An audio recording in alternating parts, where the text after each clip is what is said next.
In one of our previous videos about intercultural communication, we were talking about what are the fundamental building blocks of intercultural communication and our understanding of it. And we discussed how culture is the first major big building block, but it's not the only one. There are three other big major building blocks that go into our understanding of intercultural communication and its applications. And what those other three building blocks are and what their importance is, that is the subject of this video. Okay, so culture was our first big building block. What comes next? Well, it shouldn't be that much of a surprise. It's kind of in the name, that being, of course, communication. But this leads us to a question. What exactly is communication? I know what it is, but what is it? Like, how do you define it? Well, let's start there at the beginning.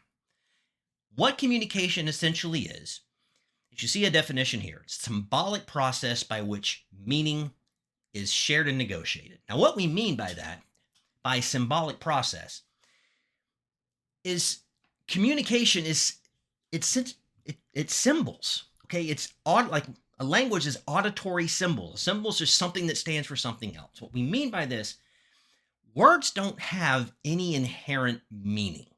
We don't call something a chair because it is inherently chair, all right? We call it a chair because we agreed, who happen to speak the English language in this area, to call it a chair. Okay. Words only have meanings because we say they do. That's why words can and often do evolve over time in what they mean. But it's important because it's how we share and negotiate these meanings that happens through communication itself.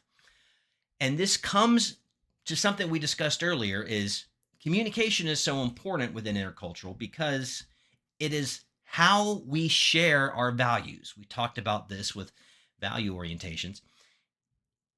What do we think is right and wrong? How do we communicate that? And how does that affect our worldview? This goes to the idea of your values, what you think is right and wrong is going to shape how you view the world. If something doesn't line up with your values, you are going to view it as bad. If it does, you're going to view it as good. Okay.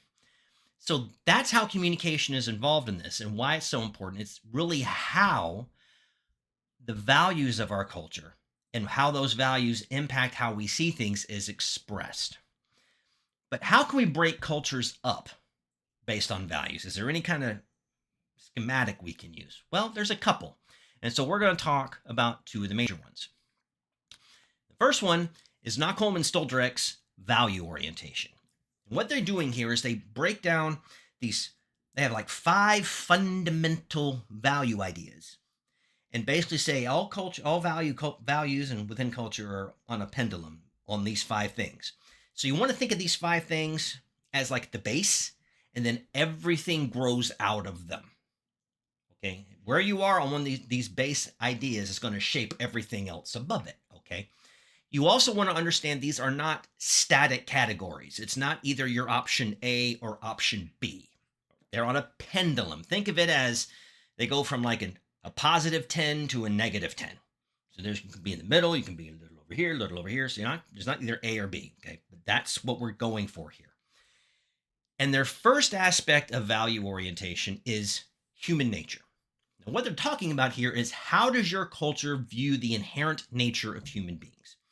On your two ends, do you think human beings are inherently good? Are they inherently honest, trustworthy, noble creatures? Or are they inherently evil?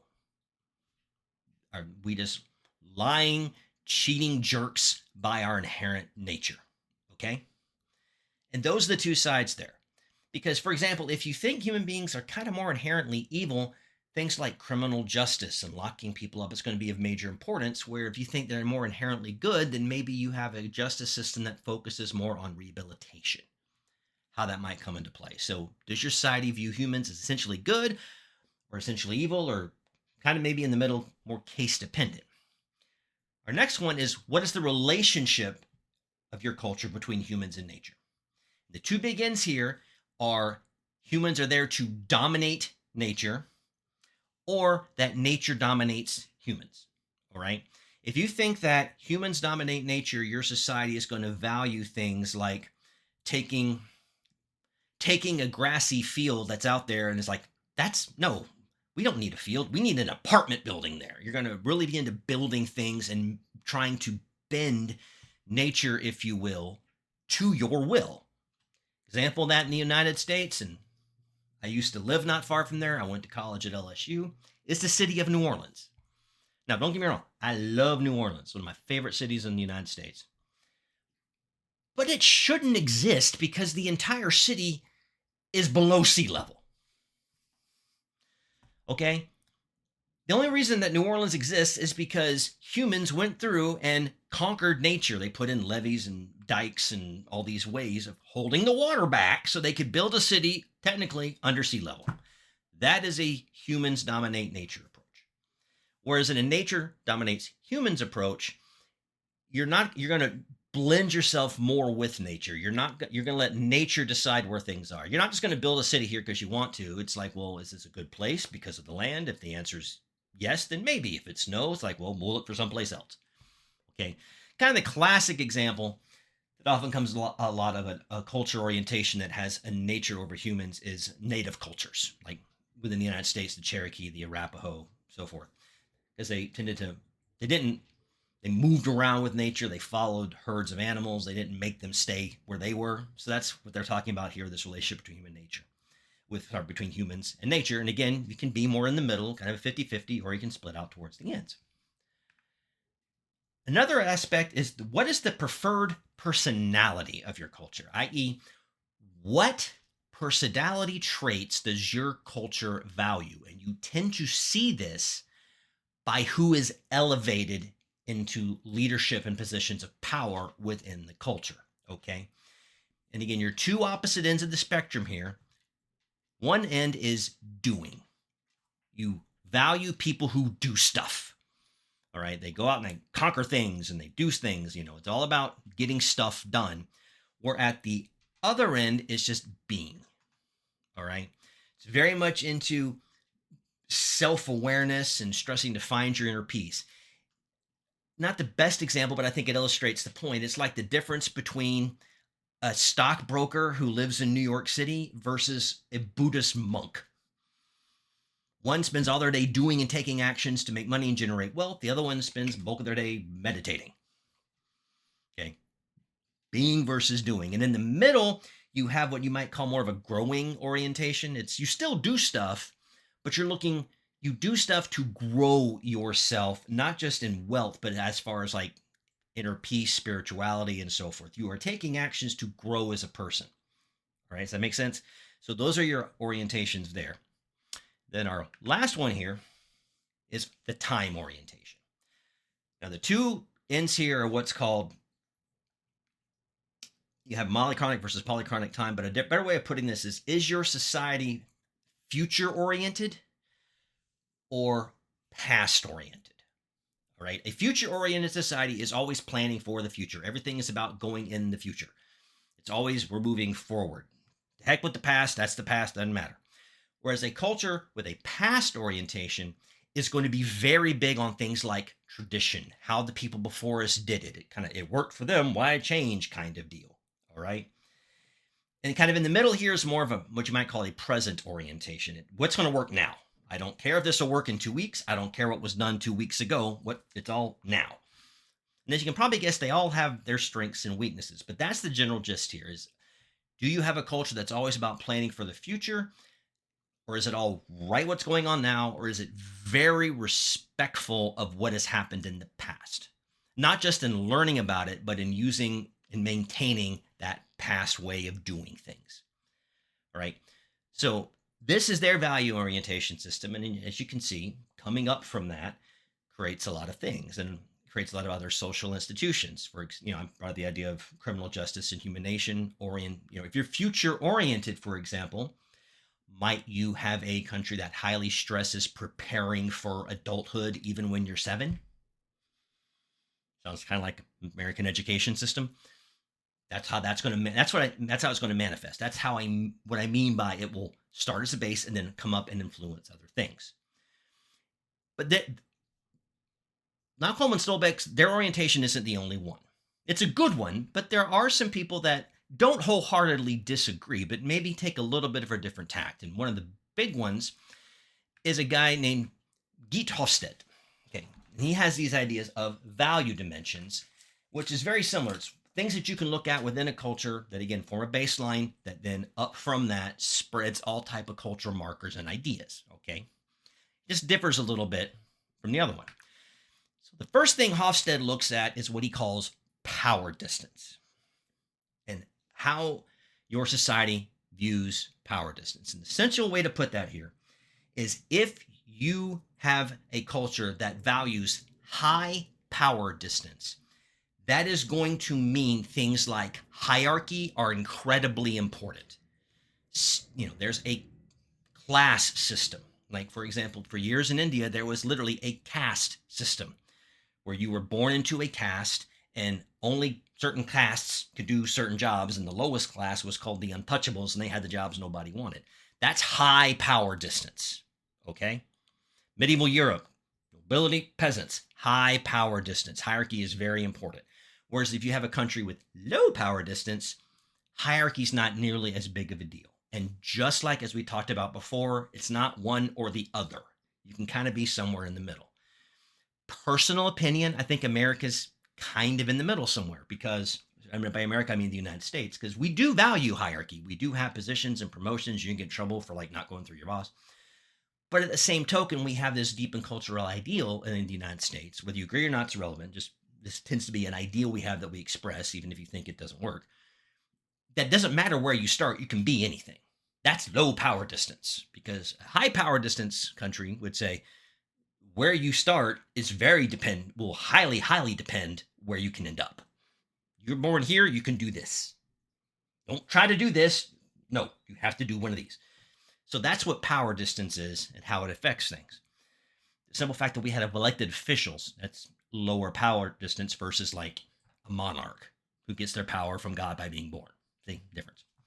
Now, his next one is femininity versus masculinity. Now, what he means here is a masculine orientation, number one, is going to have very specific gender roles. Women do this, men do this, and nowhere will the two meet. All right. They are also heavily going to value like achievement, ambition, things of that nature.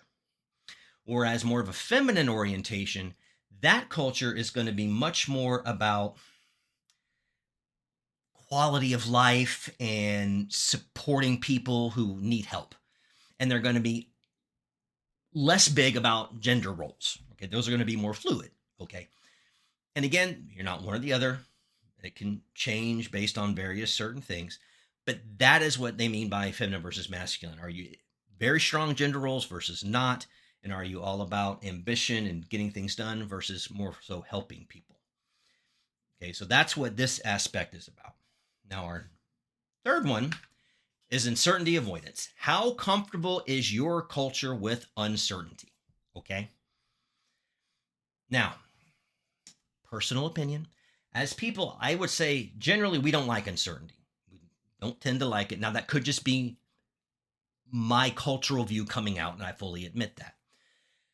But if you have I'm trying to think of the best way to put this.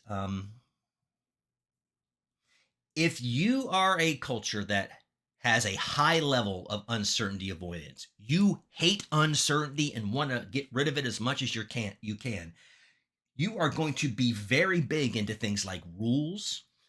They're going to be very strictly enforced. There's going to be a big sense of formality because formality, ritual reduces uncertainty. You know what's going to happen. It's going to happen in a certain order.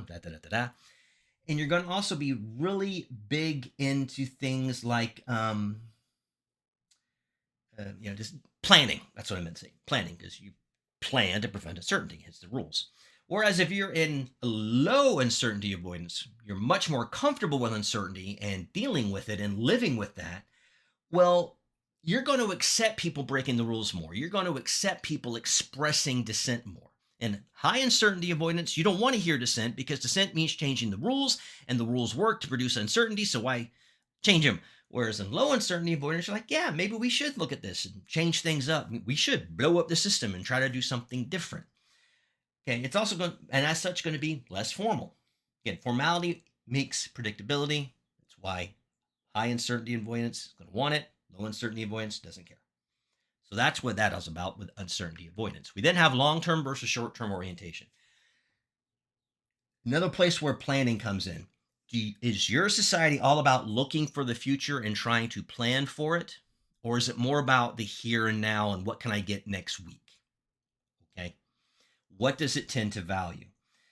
And one of the ways that this tends to put itself up is, let me explain how this works here. Short term orientation is going to be more about truth, where long term orientation is going to be more about virtues. Why? Okay. I may use an example from interpersonal. Short term orientation, you're not thinking as much about the long term. So, girlfriend says, this outfit making you look fat. If you're short term, you're not thinking about how my response to this is going to affect us 3, 4, 5, 6 weeks or years down the road. It's just about the here and now. I'm one to be truthful. And I say, yes, you look like a pig wrapped in saran wrap. I'm valuing truth. Now, that's probably not going to be beneficial long term for our relationship, might cause it to end right there. But I'm not worried about that. I'm worried about being truthful. Whereas long term, it's more about virtue, being nice, because virtues help, again, provide predictability, provide you to plan long term. So, what's more of the idea with your orientation with here? And then we get into indulgence and restraint. Is your culture one that tends to emphasize, to put it pretty simple way, is it all about getting what you can, or is it all about restraint? Holding your, not about can I, but should I? Whereas more of an indulgence culture is, if I can do it, I'm going to do it. You know, FOMO, that kind of, I don't want to miss out. I got to do it. You only live once. Got to go do it. Restraint's like, yeah, I'm not sure that's a good idea. I really want it, but maybe I need to wait a little bit. I shouldn't throw that on a credit card. I should wait to pay cash. It's going to take me 6 months to save it up. That's more of this indulgent versus restraint and what those cultures value. Historical examples you can see, like nobility, like before the French Revolution, one of the reasons it happened is they were a culture, the French nobility of that time, of indulgence. They went crazy. They didn't have the restraint, whereas the U.S., to some extent, we had that restraint because we have an elected president. And that president has to show some restraint or they get kicked out of office in 4 years. Now, you can say on other things, we in the United States are more indulgent, and that's true. But remember, these aren't static categories. You can fluctuate between the two, and you could be hard on this side on one specific aspect, but then hard on this one on another. And that combination of where you are on different ideas and how extreme you are on those different ideas, those go into forming that bedrock that culture grows out of. So that is communication. What are our final 2 blocks? As I said, there's 4 blocks of intercultural. Culture is one, communication is the other. What are the other 2? Big one, context. What is the context in which your intercultural communication is occurring? Is it between 2 business leaders? Is it between world powers? Is it between 2 elected officials? Is one elected but one is an inherited monarch? Are you a business person talking to another business person? And what's the relation? Are you trying to sell and they have to buy, or are you trying to negotiate something that's roughly equal? That's all context. And context is huge in intercultural communication because it is within the context that all those value orientations and worldviews come out, how you view those various things. So what context you're in and what the perception is of what is the right thing to do in this particular context is a big part of understanding intercultural because it will change based on the cultural dynamic. And along with this comes another big, our final block, power. Power is huge. Power is influence over things, who says what happens and who can make it happen. All right. And so who has the power within your culture is a big thing that goes to intercultural communication. Who gets to talk? Okay. Who has it? And then also, how do you get it? And so when we look at power, there's a couple different types. One, there's what's called group related power. Within every culture, there are groups that tend to have more power than other groups. Now, is what's called involuntary groups and voluntary groups. What's the difference here? An involuntary group is a group that you are put in and you didn't have any say. Classic example, are you a male or a female? And I use those words specifically. There's a lot of stuff going on, but I use those words specifically. You were either born with two X chromosomes or born with an X and a Y. How does that play out? Were your parents part of the upper crust or were they more commoners? All right. You had no say over that. You just showed up. So that's an involuntary group. Your ethnicity is an involuntary group. And with the classic, are you Caucasian, Black, Hispanic, Asian, Pacific Islander, Middle Eastern? You didn't have any say in that. You just happened to be in that group. And you can look at things like discrimination and whatnot. Over history, certain of these have been higher than others in what they have with power. Whereas voluntary, these are groups you choose to be a part of. And often we do try to choose to be a part of groups because of the perceived power that comes with being a member of that group. Okay. Let me give you an example of what I'm talking about here with voluntary groups in power. If you look at the Supreme Court of the United States and you look at the history of the justices of the United States, you will see that a vast majority of them have attended Ivy League law schools. Okay, I believe when I was looking this up, specifically since 1902, there has always minimally been one Harvard Law School graduate on the Supreme Court, sometimes more. And that may not sound like that big of a deal, but there's only 9 of them. There's only 9 of them. And there's all these Ivy League, currently on the Supreme Court in 2025, of the 9 justices, 8 attended an Ivy League law school. Harvard, Yale, or Columbia. The only one that didn't attended Notre Dame Law School. So what should that tell you? If you have a life goal of being on the Supreme Court, what are some groups that you might want to and voluntarily choose to become members of because you want to achieve that goal? Well, maybe going to an Ivy League law school. Okay. So that's involuntary versus voluntary groups and how that relates to power. And this directly also affects our social institutions. Again, Supreme Court wields power. Who is a member of that? Think about what institutions within, I'll use the example of the United States, tend to hold sway. If everybody wants to do X, what institutions can come in and go, no, we're doing Y, and people just go, okay. Within the state of Kentucky, what are the 2 most powerful institutions when it comes to probably affecting education policy at the college level in the United States? Sorry, in the state of Kentucky. UK and U of L. University of Louisville, University of Kentucky. They're the biggest. They got the most money, the most prestigious alumni. They have the most influence. I love working at Gateway, but they're not going to care what we say. We're just a little community college. All right. So who is in, and then what power do you get with being in those social institutions? This is one of those things with voluntary power. Who gets to be in and what power does that give them?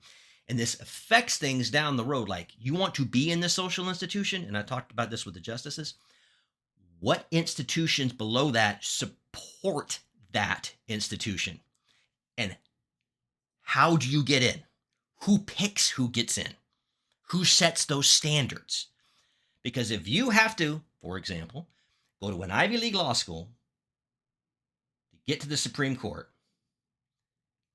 person who decides who gets into the Ivy League law school, they have a lot of power because they're the gatekeeper. Does that make sense? That's why gatekeeping can be such a big thing. So these are our final 2 blocks. Who has power? Where is it rested within society? And who has access to it or who can get into it? And the context in which it is involved in. So along with culture, communication, power, context are our 4 major building blocks. And those last 3, communication, context, and power, were the focus of this video. So I hope this gave you a better understanding of the different aspects that go into intercultural communication and sort of a primer on a base level of some of what we're going to be talking about and how it deals with. Because you'll notice things like power distance, how they view human nature, how they view their relationship with the physical world of nature. These are going to pop up in the background and how they influence people within a culture or a region. That being said, as always, I hope you enjoyed this, and I will see you again in our next video.